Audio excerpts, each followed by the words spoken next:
ជំរាបសួរពុកម៉ែបងប្អូនទាំងអស់គ្នាថ្ងៃនេះមកមួយនឹងខ្ញុំឆាក្តៅអន្ទង់ស្រែ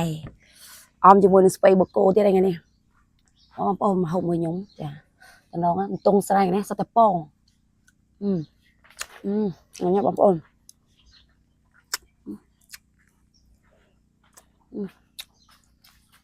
ជាតិ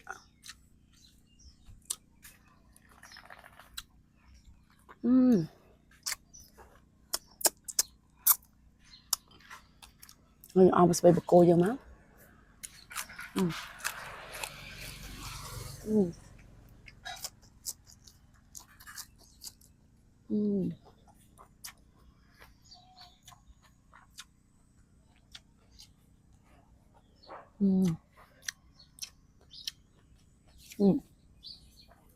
không khôngបងប្អូនណា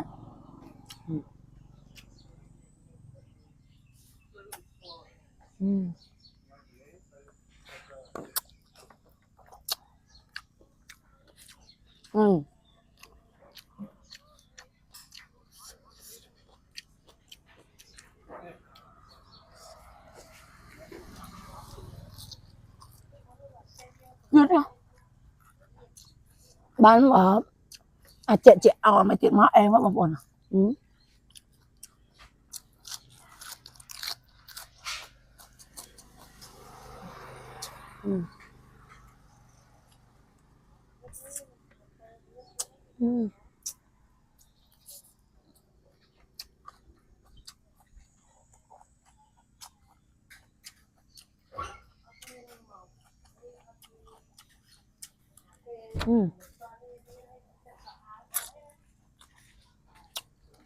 chung sữa hai đến đâu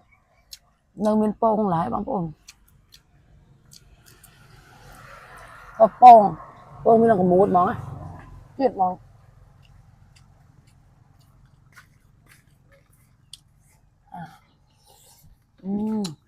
đào cái hai cái em không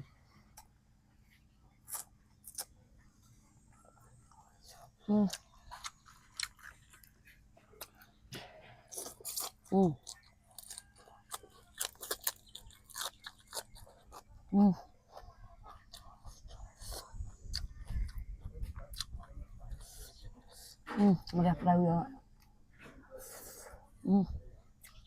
được hả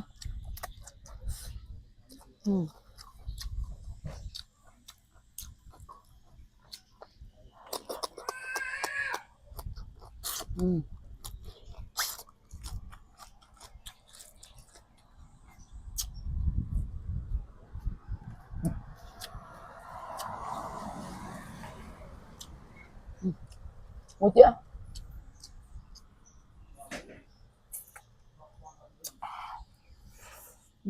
đầu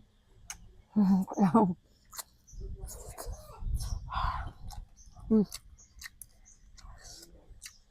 một tên khoản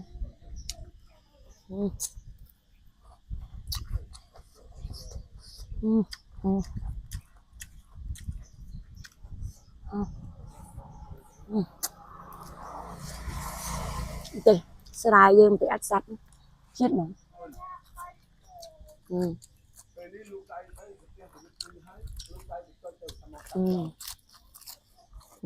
chị nó bảo